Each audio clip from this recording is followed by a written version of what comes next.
I've been here for 30 years. 30 years? Okay. I don't look that old, I know. I started when I was 6 years old. So yeah, I've been here for 30 years. I actually started right here. It was on, it's almost the 23rd. May 23rd, 1985, I got a summer job here. My father's a doctor, and he had a patient who owned was the head of a brokerage firm called Cowan and Company. It's probably known in Europe. They were once bought out by Societe Generale, and then they went private. And I got a summer job. I had been in many businesses before. I had an MBA. I had a record store in New York. I had a jazz business.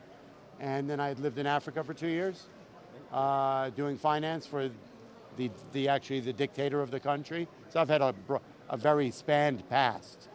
But I started here on the bottom, just typing in trades, and it was just a perfect environment for me. Back then, there were 4 rooms like this, screaming, yelling, you know, what we call open outcry, right? There was paper, like this. CME. This is why I still have this in my pocket for 30 years. They still do that on the CME, right? Or? Oh, perhaps, yes. CME they do, but we don't. Yeah. We haven't done this for years. Wow. And then I just went up the ladder. That's the only way to do it here. Great. There's no train, you know, you guys can train for your jobs, but to be actually down here, it's not like you can go to school for it. You know, it's you learn in the fire. That's the kind of the way it is. And it's either the job you love, or it's something you're just not interested in. Did you know that you're also famous in Germany, or not? Do I know I'm Yes. famous? Yes, of course. Yeah.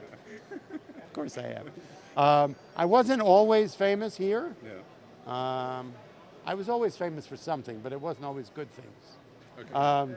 But in the last, I don't know, maybe 10 years, it's, how long have you been here? I arrived here 5 years ago. 5 years ago. So I think it was probably in 06, 07 during the crash that they started letting the press here on the floor, taking photos more, you know, and I have this look, the Einstein look, and I got one picture in a newspaper, and then it became sort of a big deal, and then it took off. So you're more or less coordinating during opening bell and closing bells? Or So what, you mean, what do I actually do here for customers? So what I do has been changed over the years, right? In the old days, so you know, on the outside of this room are brokerage firms, right? Your Goldman Sachs, JP Morgan, Citibank. They're connected to trading desks. It's as if you had a company here in the States and you guys were upstairs, all your brokers, and you didn't want to, you were trading electronically, but also you had customers that needed a little more care. So you would have a booth here on the floor, and you would have your desk, and you would call down to a broker, or you would send your orders electronically. Then they come to my machine, and then I go out. I can go out physically, or I can go out electronically to the market makers. Right, those guys are market makers, right? So it's the way the room has been set up has been the same for 100 years. If we go upstairs, if you take them to the 7th floor, you can see pictures of this room from 1901, and it looks the same. Brokerage firms on the outside, posts where market makers were. You know, back then there was only 9 public companies in America, so there's only a few guys here. Yeah. But the formation of the room and the standard of the way business was done was almost identical. It's just a little bit changed. But so I used to do, I'm called what's called a $2 broker. So the reason for the name is so Goldman Sachs, Citibank they have their house brokers, people who work for them. And then then you have what's called overflow business. So let's say they have 3 brokers who work for them, and they're doing millions and millions of shares a day. Back in the day when you really needed a human, right now I can send out 1,000 orders in 4 seconds, right? So there's no need for 30 brokers. I can just hit buttons. But in the old days, I could handle 4 or 5 orders at a time, and they would need many, many brokers to do all the business. So Citibank, JP Morgan used to have their own brokers, and then they would have brokers like me who are commission brokers. People who have relationships with the market makers that are special. You know, everybody has a different art down here. Some people are people, you know, I'm the guy who knows about food, about, it's so funny, in the old days there were 1,600 brokers. So this is a seat. That's what's called a seat on the stock exchange. gives me the right to trade stock, right? In the early 1900s, they created 1,564 seats. That was the number. It's like we have in America taxi medallions. You know, when the price of this has gone up and down due to supply and demand, due to the market. You know, before the crash of 29, the value of this was about $183,000. After the crash, it went down to 13,000. Then it went up to 250, then down to 100. The company went public, right, and merged with your exchange back in whatever day, right? It was worth $8 million. So the right to trade this has gone, is due to supply and demand. They never made more seats. Yeah. 1,564 seats, started in 1899, right? And so the value has gone up all along. So the kind of business I do has changed over the years. Yeah. I used to do overflow business for the big houses, and then when it became electronic, everybody's just, you'd rather use a machine, right? So I had to reinvent, you know, this room had 10,000 employees, right? There were 1,600 brokers. Now there's maybe 800 employees and 400 brokers because of this machine, right? So me as a broker, I could become obsolete or I can reinvent what I do. So I have to have an added value to my customer, right? So my customer wants the human interaction. He wants to know, he doesn't want to know what the machine says. He wants to know what the feeling's going on. And so here's an example of what I do. So I track 2,300 stocks. All these stocks, what I do. Okay, every day. You can't see it now, but as you know, stocks open at a particular price, okay? And that's due to supply and demand. Mm-hmm. So depending on what happened overnight, there's an interest. Some stocks there's very little interest, some stocks there's a big interest. And so in the morning we get a feed. Here, let's go to stocks that you'll know. So I can sort it by the amount of shares to buy and sell, or I can sort it by here. ExxonMobil, Weyerhaeuser, US Steel, right? So when I'm able to track all the stocks. You don't see any spreads or it's prices? already, Oh. you don't see, the market's open. Okay. So once the market, all these stocks are opening, the morning imbalance disappears. Now, if I want to see where it's trading, I can go to the trades. So we look, MOC, this morning is a company, I don't actually know what they do, but they got a government contract this morning. All right, so it's a $2 stock, opened up 50%. It opened at $4.50. It traded as high as $4.77. It went down to $3.77. And these are the trades. I can go back to the opening. Okay, so, and then if I want to see what a stock is doing now, let's pick Alcoa. So that's the market in Alcoa. Yeah. So Okay. this is an active, streaming, running market. So right now, you'll see you'll see it ticking. Yeah. It changes because it's trading. It's offered, right, 79. So you add 2 zeros, that is the price that people are willing to buy it at. This is just like you making a market. Yeah, the order book. This is the bid and the offer. Yeah. Someone's willing to pay 84 for 1,800 shares. Someone's willing to sell 15,000 at 84.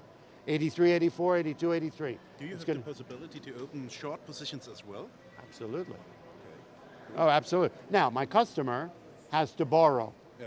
I don't do the initiation of the borrow. Okay. So if my customer wants to short stock, he does the borrow upstairs. He sends me the order with instructions. And if the stock is trading in line, I can sell it on minus ticks. Yeah. In the old days, you could only short stock on a plus tick. You know what that means? Yeah, sure. Okay, they changed that law. Okay. You guys have always been able to short on minus ticks. Our belief was that that we don't want short sellers to manipulate the market. It doesn't take a genius to figure out if the stock is going from $8 to $7, that it's going lower. Yeah. So to short it, it's not. So their belief was that if you're going to make a bet that the stock is going to go down, and you're going to be a short seller, you should have enough confidence in your decision that you're willing to sell it on a plus tick. They suspended that rule during the crisis, Lehman and whatnot, right? Yeah. For us right now, we can sell on minus ticks short as long as we have a borrow. You know what that is? Yeah. Okay.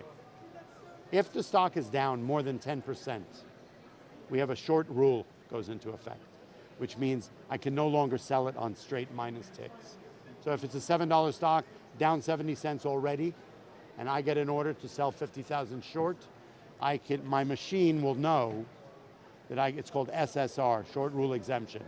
I cannot sell it on a minus tick, so it will always sit on the offer side. Yeah. So if somebody comes in and buys them at 83, I will participate in the sale. Does it give you the opportunity to launch a pending offer that once it goes up, like for example 5% again on a plus tick, you go short again? Once a short rule is in effect, it stays in effect for the day. Okay, all right. So if the stock goes from 7 to 5, or 7 to $6.30, 30, yeah.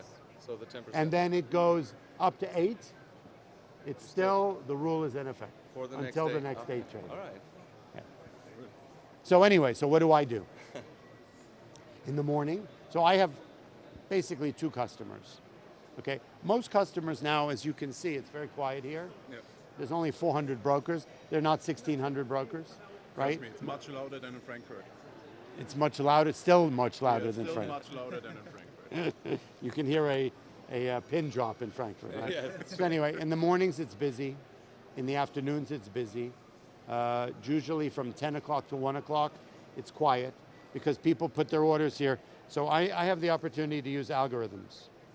Look at all the options I have. So if I get a customer order, buy 100,000 shares. In this market, when the market goes, as you see it is, as volatile as it is, nobody really wants to make a stand.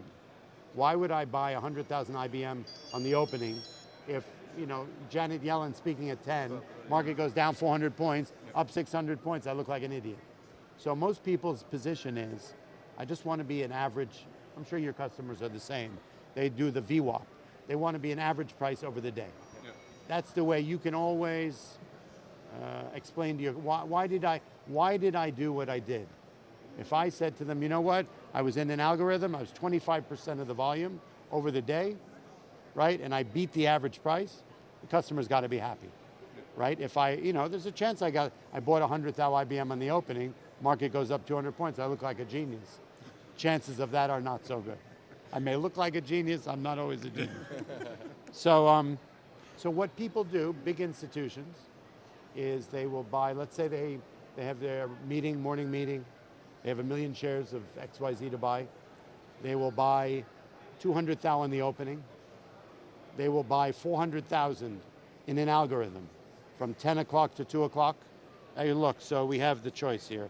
One of the I have all these, I have hundreds of algorithms that I can choose from, right? So so you have a time weighted average, you have a volume weighted average, 10%, 15%, look, dollar neutral, I mean, you can do all kinds of crazy shit, right? I can do anything.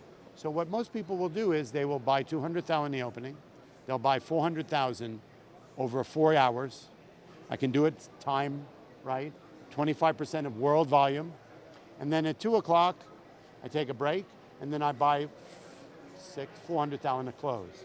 That way I can explain to my customer that, I mean, if I had 1 million shares to buy, that's what I would want to do. Mm-hmm. I want to participate on the opening, because you don't know what's going to happen. I want to be an average of what's going on in the world over the afternoon, and then I want to participate in the closing price. Yeah.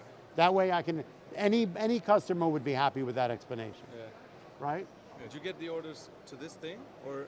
They come directly from my customer to my machines in my booth, and then directly routed to me. Oh, okay.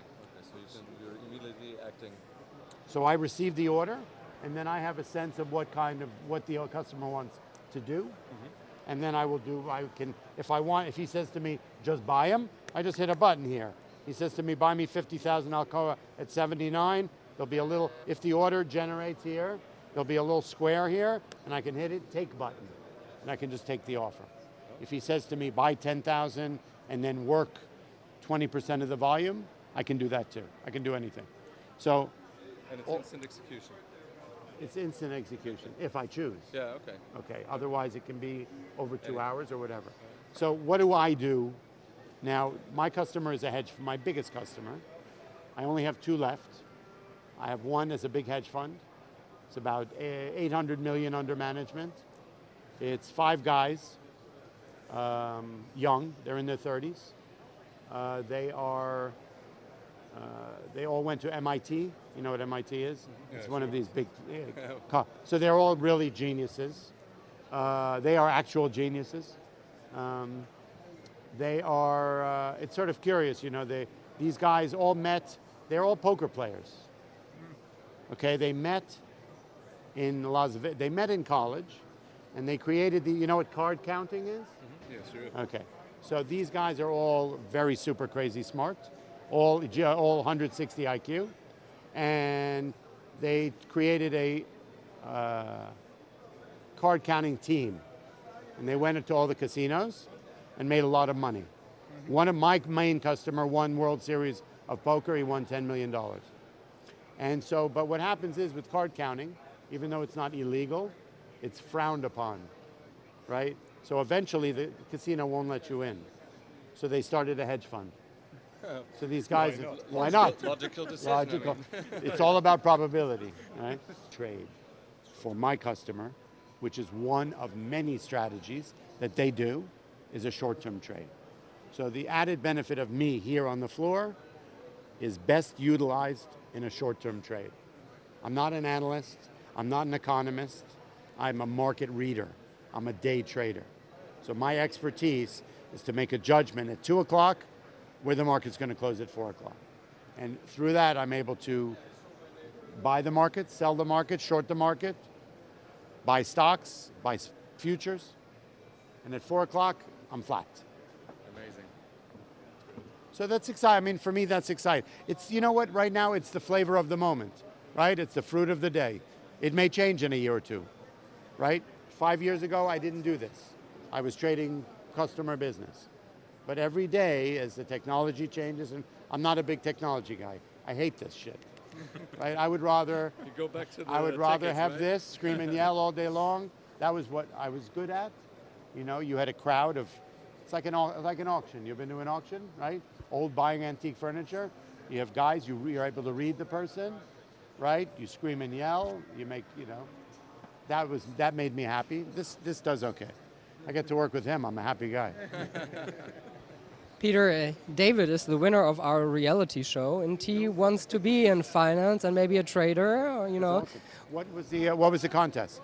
The contest was to trade for 3 months, and you get the depot, and you have to make a lot of money out of 10,000 euros at the beginning.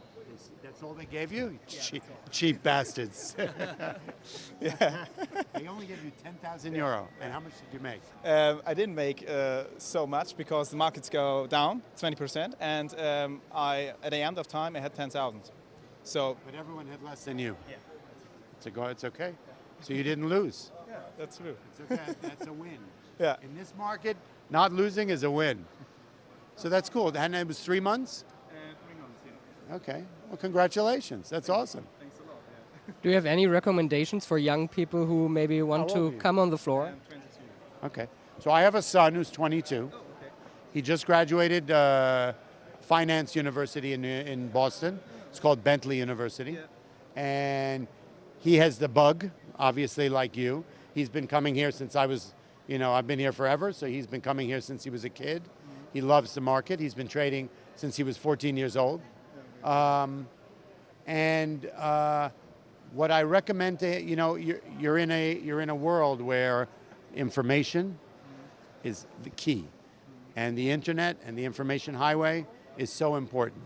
And you need to wake up in the morning and spend an hour looking at what's going on, right? You need to watch finance television. You know Mad Money, you know Jim Cramer? You know who that guy is? Yeah, Mad Money I've heard about in the crash 2008. I've seen the picture. You saw him doing that. So I don't know if you have it there, but we have it here. I'm sure. Can you get US TV? No, yeah, we get. You can do it online. Yeah. You could watch the stream. You can watch stream. So, you know, for me, you get guys who are excited about the market. you pick an industry that excites you. I do mentoring for young kids. Yeah. I bring down high schools here, and I teach them about the market, and we do a contest also, except we give them $1 million. So, and you get a 13, 14, 15-year-old kid who's maybe father's in finance, who also gets the bug, who just loves the market and stuff. And I say to them, all you need to do is walk down the street in New York City. You look at what someone's wearing on their shoes, you look at what kind of phone they have, what kind of computer they have, and what kind of jacket they're wearing. And you buy all those 5 stocks, you're good to go. So you're buying Apple, Nike, right? Michael Kors or JCPenney or whatever. And young people have a great sense of what's going on. If you ask a kid now, what do you think of Twitter? They think Twitter is a piece of, excuse me, shit. But are you on Twitter? No, I don't like that. And that's why Twitter's trading at 14. You ask them about Facebook, everybody's on Facebook. It's trading at 107. Yeah, that's true. So, you just got to be aware, look around. The market for a long-term investor is not that hard, because or at least our market is a great place to invest. There are companies with value. If you listen to some of these guys, he's not here anymore, but like Jim Cramer, the Mad Money guy, he always talks about value. You have to identify who you are. You're a young person, put $500 in the market. Whatever you have, that will get you involved. That will make you open the newspaper in the morning. You'll watch finance television. You'll listen to him. You'll listen to me. And you buy stocks with value, right? And that's not, you look around, you'll see that there's a lot of stocks with value. Like a Nike, for instance. There's a guy on the floor here. He's a market maker. Have they met any of the market? Fabian. Fabian is a believer in, he said that when he was 17 years old, and he also loved the market, and his parents wanted to buy him a pair of, all the other kids were buying $200 Nike sneakers. And he said to his parents, I'll buy a $10 pair of sneakers, buy me whatever money you would have spent on the sneakers, buy me 10 shares of Nike stock. And it was $30 and now it's $280, right? So, if you think about it, that's kind of what be involved, read a lot. I don't read much, but I love watching this stuff. The internet's amazing as far as, information. And long-term investment. So when you buy, for you know what? You can, if you have some money, always have a little bit that you're willing to risk, and then have some that you want to look long-term for. Trading is a real discipline. Okay, you need to know that you don't always buy when everyone else is buying. When Carl Icahn announces that he just took a big position in AGN, well, he bought it 3 months ago, and now all these idiots are running to buy it because he bought it. Well, that's the time to sell it. You know what I'm saying? So you can be contrarian. You can. I have a friend, I'm happy to give you his name, who runs a trading school. So the discipline of how to trade, I sent my son to trading school from the age of 15 until he was 19, every summer. Because in school we don't learn about... You don't learn about trading. You may learn economics, you may learn a little about finance, you may learn about accounting, but that doesn't necessarily help you here. So I'll give you the guy's name, you go online, he mentors people, young people, you take his class, then he has a chat room. So there's all kinds of day trading too. There's technical day trading, there's called swing trades. I'm sure you guys know about these. When you get stocks spike up, you make a short play. You can do virtual trading. So just be involved every day though.